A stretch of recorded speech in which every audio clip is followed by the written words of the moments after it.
The Big Bot Bash. Yeah, Big Bot Bash number 2. It's the second one. Wait. What?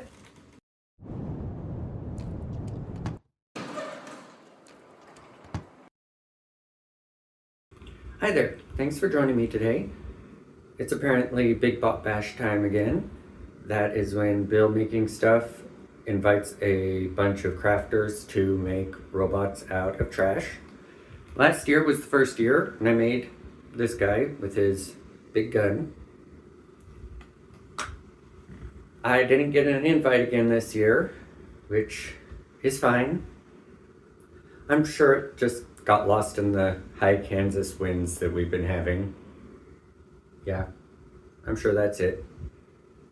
It's not like I'm a really small YouTuber still that he wouldn't even know exists. Anyway, let's get started. So I've got my Bangarang book here with the junk bot generator on the back and a trusty D20, and we're going to roll for each part of the bot, and that will give us a keyword for it. And it looks like we're going to have a body with missing parts, and then a head with googly eyes, and double arms, grippy hands, stubby legs, and it looks like the flavor is going to be, yeah, that evil.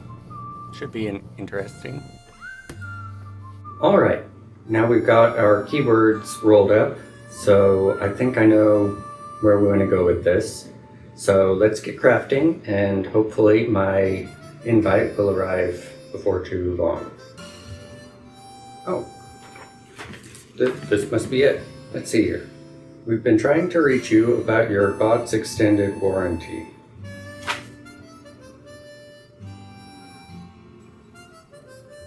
Well then, I guess we'll get out our supplies and get started.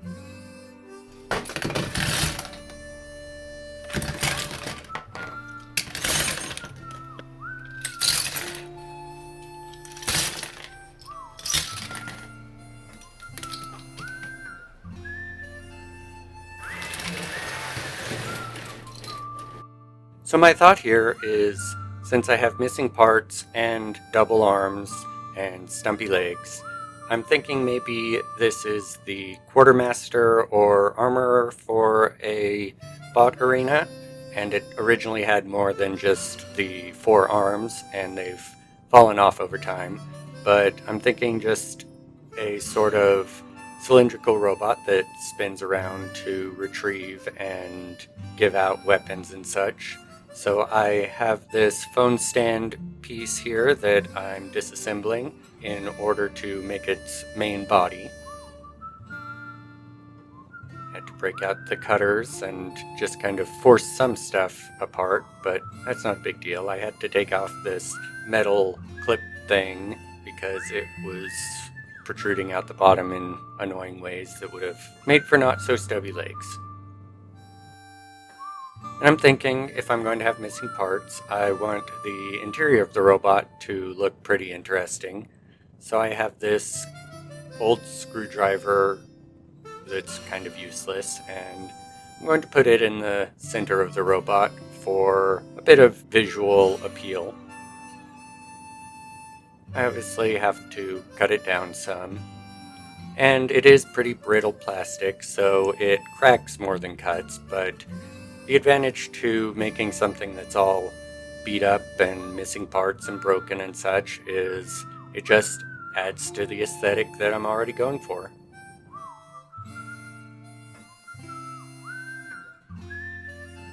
It doesn't fit perfectly, but it fits well enough, and tight fits are always good for keeping stuff together.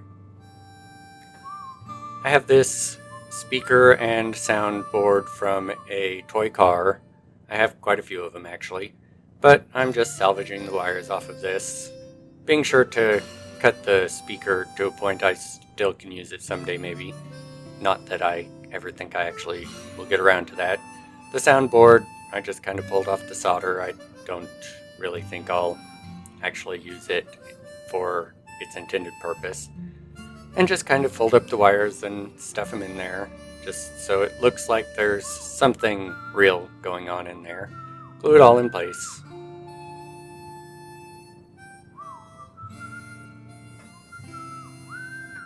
And as we go, I'm test fitting everything the way I want to reassemble it to make sure it all still fits. So if I'm going to do missing parts, the housing for this is actually way too thick to cut. So I have this, I think, Kinder Egg, which might be illegal in the States, but whatever. But it's a nice thin plastic, so it cuts really well.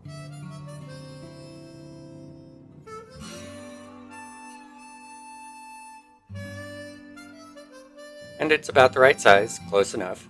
So I'm just going to cut it apart, even tear it some, so that it looks rough and like it's been battered and lost pieces over time. First making sure it will go over the head.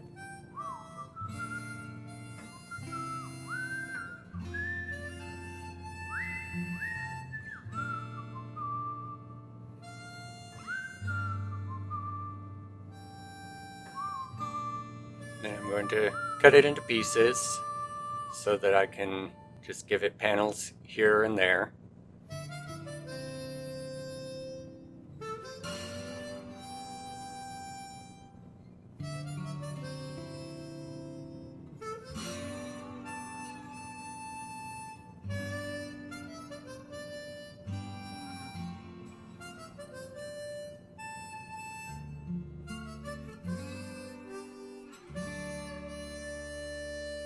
I was realizing that now I've lost structural integrity, so I grabbed a ring from a water bottle to serve as a base. Now I'm cutting up some more random flat objects to be other armor plates, just to give variety. And I have these flat plates. It takes super glue really well, so I'm using it as a structural component to make sure that everything sticks where it should.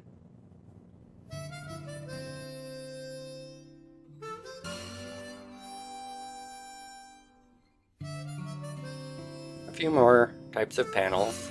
This one looked really good. It's nice, got a nice texture, and added a bit more of the plastic to ensure that it'll actually stick where I want it to.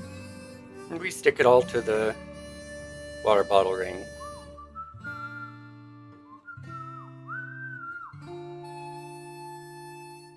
Oh, hold on one second. Back, back, back, back. Sorry, you know how it is. So, now we're gonna get started on the arms. And the grippy claws, these looked sufficiently grippy to me. And we're going to do these as a little mix and match, as if it's lost its arms, and replace them over time. I've got these couple from a model kit that I'm going to put these plugs on. Or no, maybe, yeah, this fits in nicely, so I'm just going to trim this, and it'll give me some nice actual mechanical grab with peg and hole like that.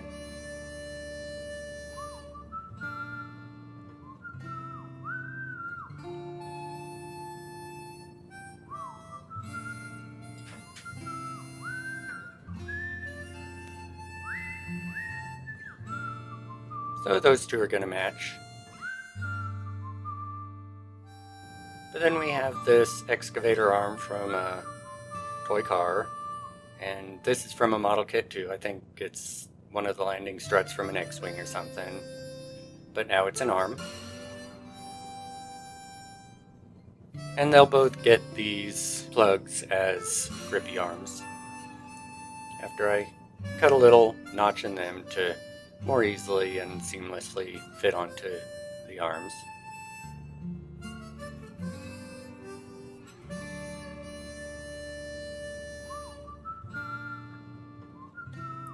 Now we're going to reinforce all of our glue points with some baking soda. If you combine super glue and baking soda, then it forms kind of a concrete and sets up really quickly. It also gives it a very rough surface that looks like really rough welds, and it also makes quite a mess. especially when things are trying to roll away from you. That's why clips are always handy to keep around.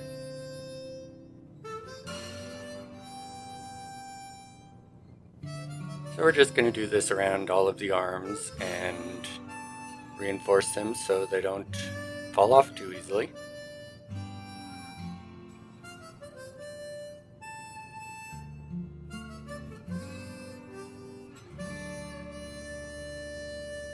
Using just a tiny dab to get it in place and then adding more to reinforce.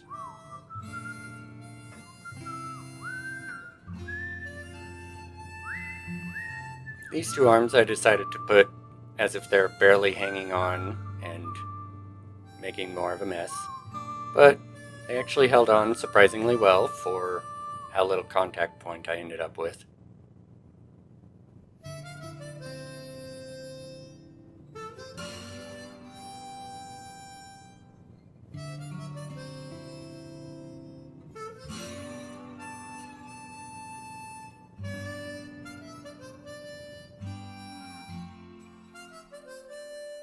Alright, now that the arms and body are done, we can take a look at the head, which is pretty straightforward since we got googly, but evil googly eyes are going to be difficult, especially since I don't have red. The closest I have is pink, and yeah, it's really not going to be evil enough, so maybe yellow. Good enough, I guess. So we'll glue them into place.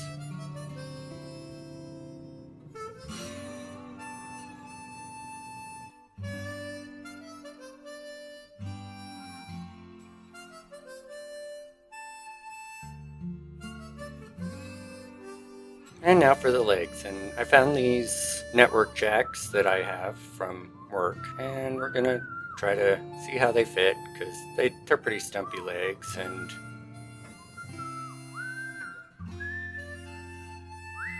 oh, wait, do you guys see what I see? That's like a stereotypical cowboy pose. I think we're gonna pivot a bit. So maybe this is just a cowboy robot with big saddlebag holster things and still a lot of guns. It's got to have a lot of guns. Guns. Lots of guns.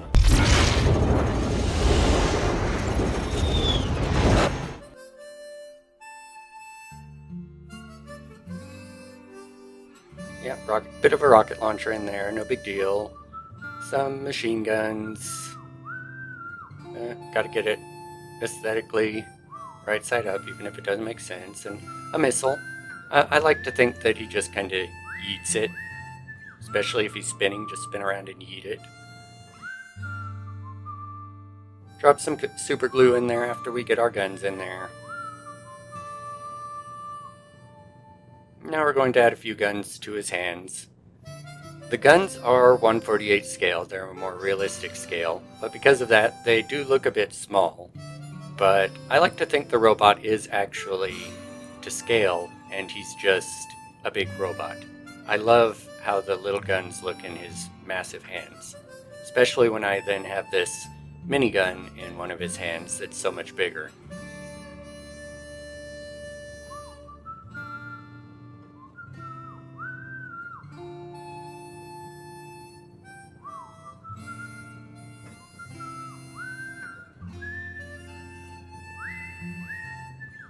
Okay, I think we're all done with construction, so we can mask up the couple bits we don't want to get paint on, like the interior and the eyes.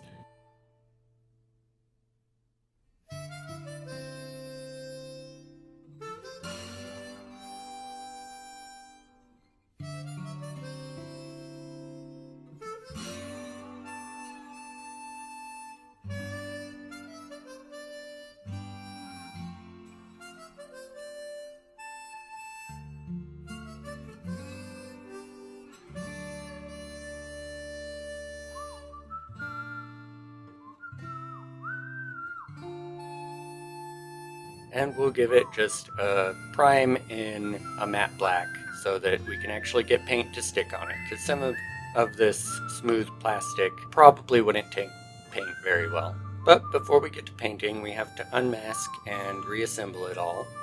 Or, I guess, assemble it for the first time.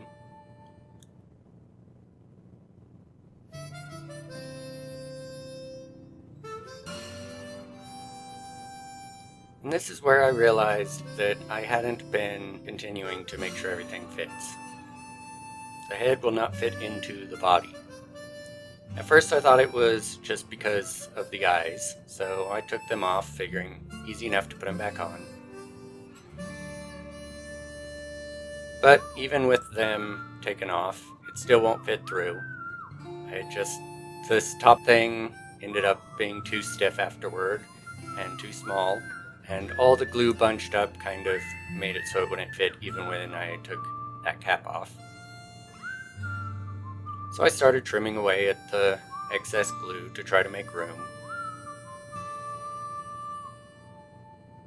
Trimming little bits at a time and trying it until it just kind of fell apart completely. So at this point I kind of gave up on it spinning for real and just put the head on and reassembled the body around the head, gluing it in place.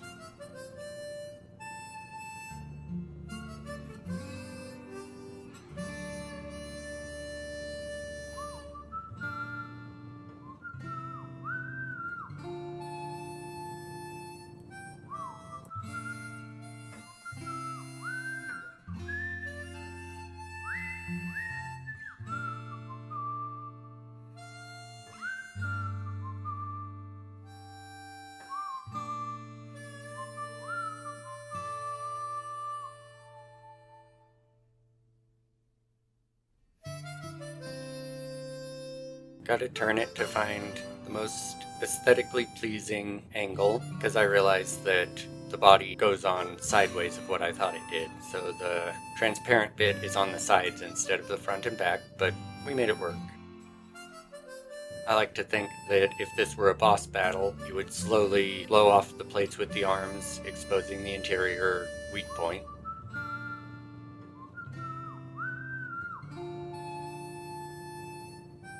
But for now, we're going to, one by one, add the panels back on. It'll end up with a very lopsided appearance with all the arms on one side, but that's exactly what I want, to show off the interior on one side and make it look more obviously to be missing pieces.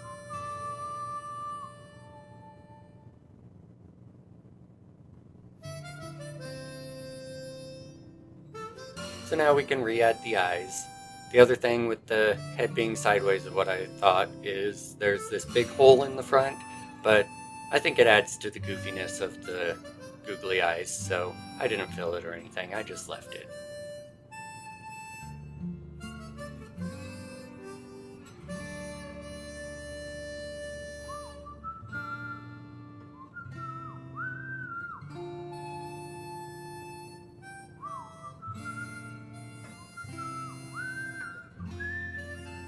So most of the painting is going to be pretty straightforward, making the saddlebag holster things brown so that they look like leather, and painting the midsection to look like a belt, and things like that. I decided to go with blue for the main color of the robot, because if it's going to be an evil robot cowboy, I figured I would base it off of Angel Eyes from The Good, the Bad, and the Ugly. So we have the good, the bot, and the ugly here. But for now, I'm also painting the guns silver, another pretty obvious one. And I painted some of the stocks and handles brown as well.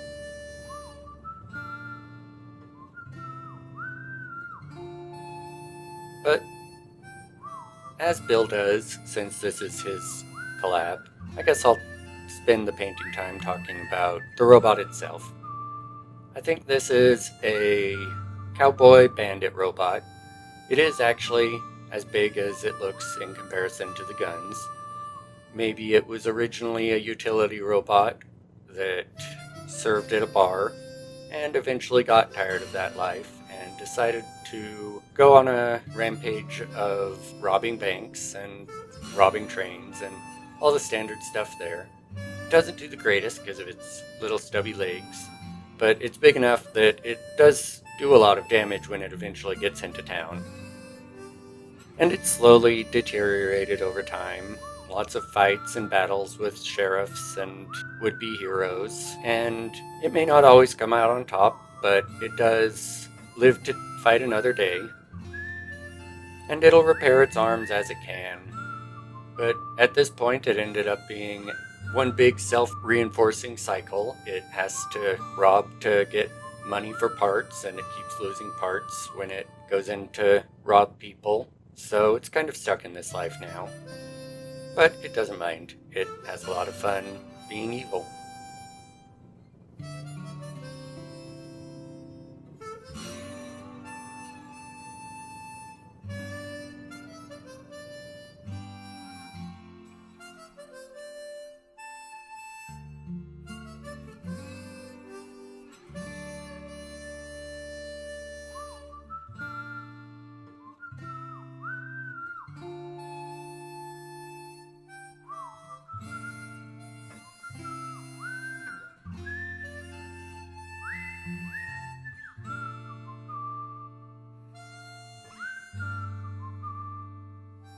I'm painting it up so that it looks like it has maybe a blue undershirt over a black coat, kind of giving that look.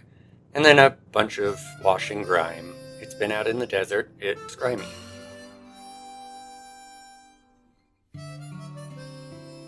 And it's pretty well done after all of that wash, but I feel like it's missing something. And I think we all know exactly what that is. Yep, gotta have a cowboy hat. Perfect.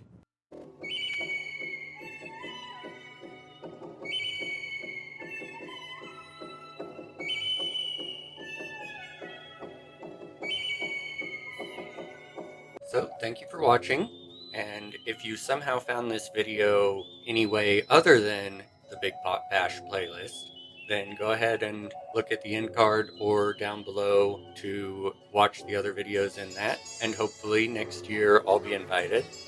But until then, have a great day.